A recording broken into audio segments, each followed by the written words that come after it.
Hello mga kakulay, welcome po sa panibagong vlog, panibagong hamon na naman sa buhay. Shout out sa inyong lahat dyan. Shout out is Sir Onel TV dito sa Saudi. Kaibigan ko sa YT World, shout out sa iyo sir. Ingat kayo palagi sa araw-araw mong gawain. Ingat palagi. At magsha-shout out din ako sa It's Atay family at sa mga nag-DIY dyan at sa mga paint mixer, sprayman at sa palaging nagsuporta sa aking YouTube channel, lalo na sa mga silent viewers ko. Shout out sa inyo dyan. Ayan. Ayun po, maipakita ko sa inyo, pouring design po.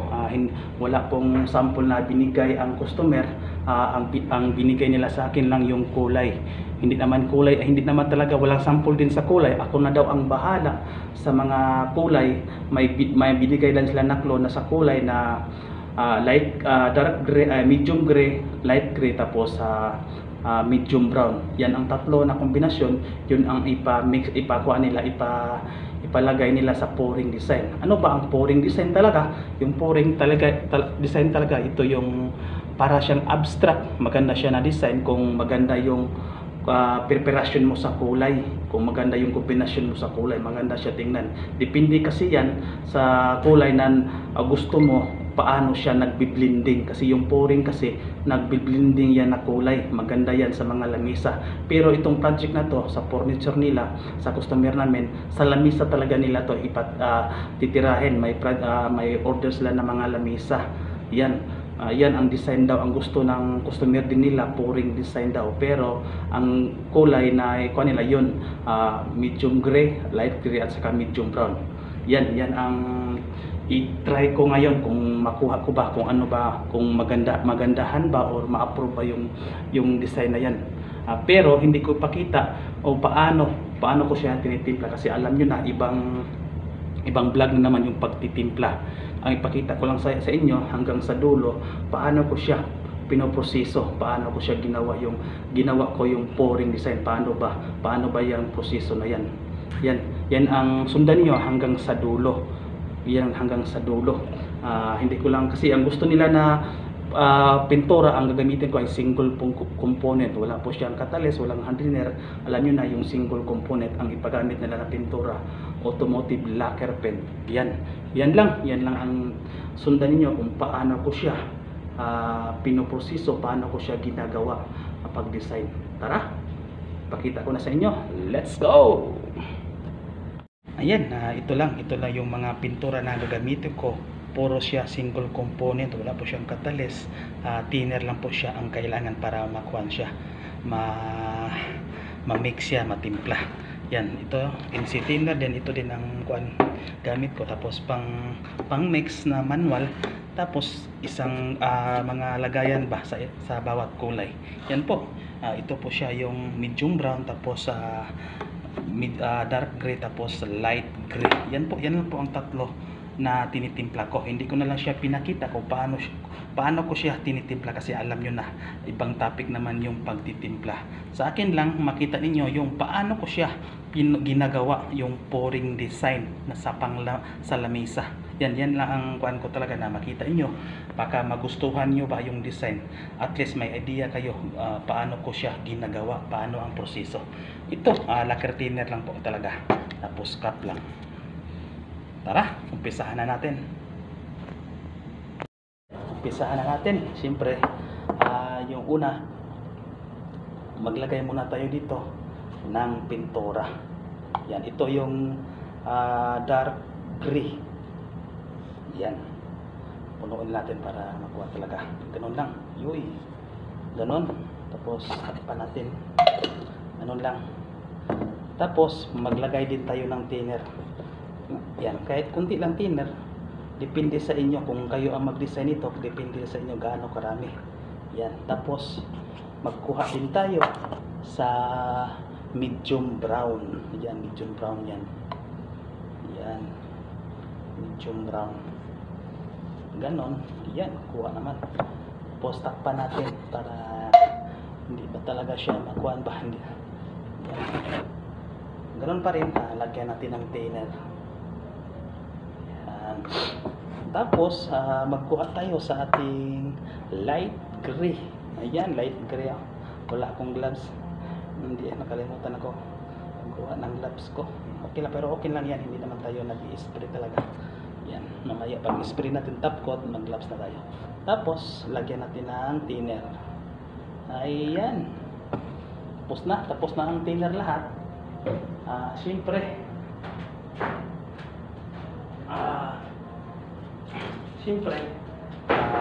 ang gamit nito, ito panghalo manual lang. Haluin natin maayos. Yan. Yan. Yan. Ito ang dark gray.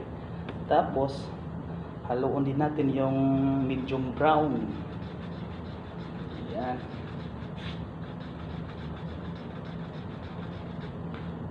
Yan. Tapos, yung light gray. Yan, light gray. Haluin natin light gray. Yan. Kita ba ninyo? Yan.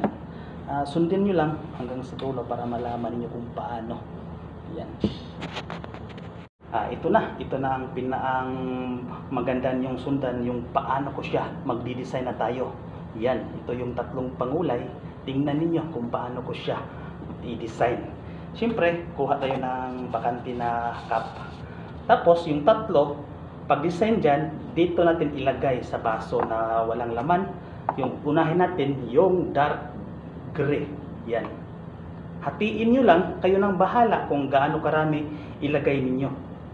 Basta, punuin nyo yung baso, kung kayo na bahala, kung anong lagayan ninyo,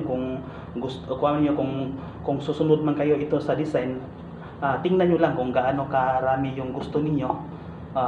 Punuin ba yung baso. Yan, ito, transfer ko. Tapos, isunod natin yung, ay mas maganda itong, unahin natin, ay panggitna natin yung light gray. Ayan, light gray, panggitna natin. Kayo pa rin ang bahala kung paano ninyo ilagay, paano ninyo i-kombinasyon yung kulay. Yan. Tapos, ihuli natin yung medium brown. Ayan. Ayan. Ganon. Yan. Yan na. Dito na sa ito sa portion na magkuha na tayo. Siyempre, ikuan muna natin masyado para makita talaga ninyo. Set aside natin to. Ayan. Magdi-design na tayo. Ito na yung kahoy. Ayan. Sobrang ilapit pa natin para makita talaga ninyo kung paano. Ayan. Ito na yung tatlong kulay na hinalo natin dito lahat. Ito na, itong tatlo na to. Nandito na yung tatlong kulay na sa baso na, nasa cup na. Siyempre, ang pagdesign nito, dapat pabayaan nyo lang kung saan tatakbo yung kulay. Kasi dyan talaga makikita yung design. Huwag pabayaan nyo lang o iganon-ganon nyo lang. Kayo nang bahala. Basta tingnan nyo kung ano ang magandang design. Ang proseso, sundan nyo lang kung paano siya. Lalo na kung malaki ang lamisa, yan ang maganda kasi parang naglalaro ka lang. Yan, ganun lang. Tingnan nyo. Yan. Iganon nyo lang para kayong naglalaro lang. Ganun lang. Ganon. Wala siyang tinitingnan na pattern ba. Ganon. Pabayaan nyo lang siya na umapaw. Mapan sa pintura, pero depende pa rin sa inyo yan. Yan, ganon. Ganon ang pag-pouring. Wala siyang tinitingnan na pattern. Yan. Ganon lang. Yan na. Ubusin nyo na. Kung malaki ang kuhaan ninyo, puro malaki yung lamisan nyo, yun, maganda ito siya para talaga siyang tunay na, para siyang, tingnan nyo parang tiles. Tingnan nyo lang. Yan, ganon na. Yan, ganon na. Ipakita ko sa inyo kung paano siya tumatakbo. Yan, ganon lang yan. Iganon mo lang yan, yan. Ganon. Tapos, gamitin natin ito konti. Ikuha natin yung portion na may walang laman. Ganon nyo lang para makita ninyo ganon ka kuhan ba.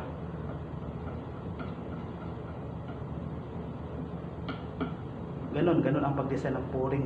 Mas maganda talaga, mas malagnaw din.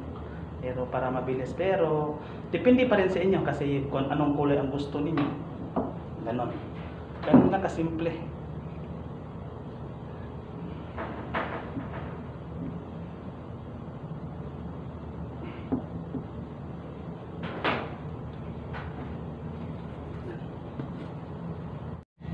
Ayan.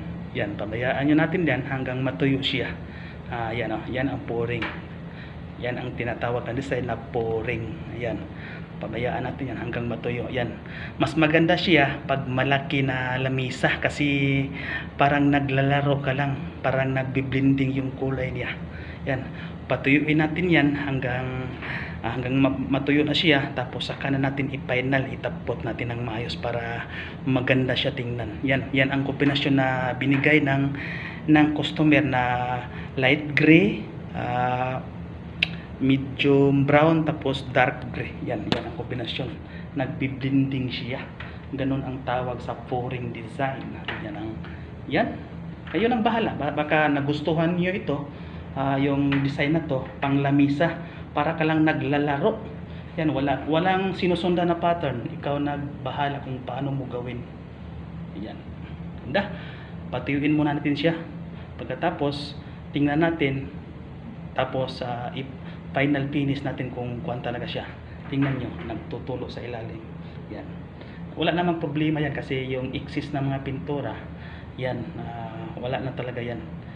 Sabihin nyo, sayang yung pintura. Hindi, kasi kayo, lagyan nyo naman ng thinner. Siyempre, ganun talaga ang paggawa ng pouring. Matapon talaga yung ibang pintura. Yung sobra, yung nasa itaas, yun ang sobra na, yun ang design na hanggang matuyo. Yan. Update ko lang kayo. Yan, yan talaga ang pouring design na walang sinusundan na pattern. Update ko lang kayo kung matuyo na. Yan, tuyo na siya. Buong gabi ko siya talaga pinatuyo para dikit na dikit talaga yung pintura sa kahoy. Yan po ang resulta sa pouring natin. Yan, maganda talaga siya kung malapad. Yung lamisa talaga maganda ito talaga sa lamisa, para siyang tiles lang. Yan, siyempre pagandahin pa natin yan para makuha natin na ma-approve siya, ma-okihan. Kailangan natin yan pagandahin. Siyempre ang sabi nila, taputan nila ng gloss, hindi siya semi-gloss, gloss lang. Gloss talaga yung makintab. Siyempre for approval dapat pagandahin talaga natin. Yan, bago natin siya tapkutan, tapkot, siyempre lihain muna natin siya ng 1,200 na liha. Yan, para kunting pinong-pino talaga ba. Yan, kung tanggalin lang muna natin yung mga kunting alikabok. Siyempre may alikabok talaga yan, hindi natin makikita yung mga kuwan talaga. Yan, hindi ko lang ipakita kung yung pagtapkot. I-update ko lang kayo pag natapos na magtapkot ako, para hindi na talaga makuha. Alam niyo naman paano magtapkot. Yan, pagandahin natin yan. Lihain ko muna yan, tapos itapkot ko. Update ko lang kayo pag natapos na yung final for approval na talaga. Yan, tara. Ayan, tinapkot ko na siya. Tapos ko na siyang tinapkot. Hindi ko na pakita talaga yung pagtapkot ko kasi pinopokus ko kayo sa pagdi-design. Yan, kintab yan. Automotive lacquer gloss clear ang tinapkot ko dyan. Single component pa rin yung pintura or yung clear na ginagamit natin, kasi yung ginagamit natin na pangulay na pintura ay single component din. Yan lang, ipantay ko na lang sa ginamit na single component na pangulay. Tapos yung gamitin ko din na clear ay single component.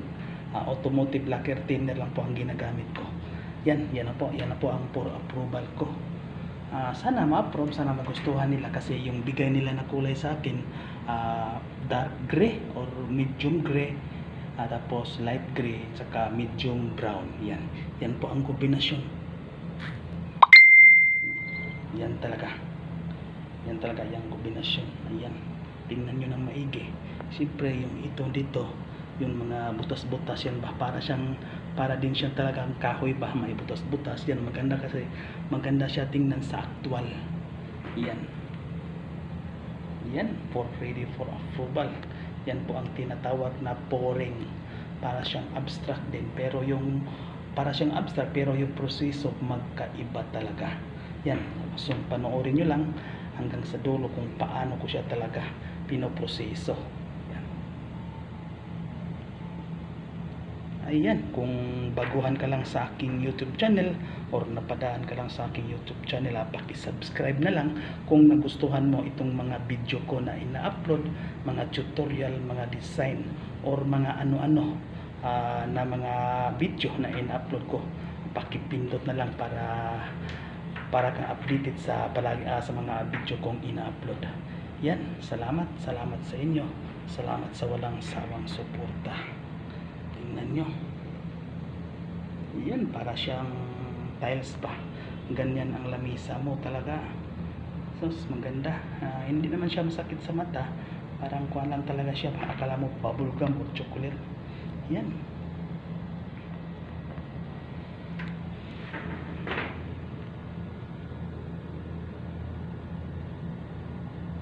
Yan, ganda siya sa lamisa talaga. Ayan, hanggang sa muli.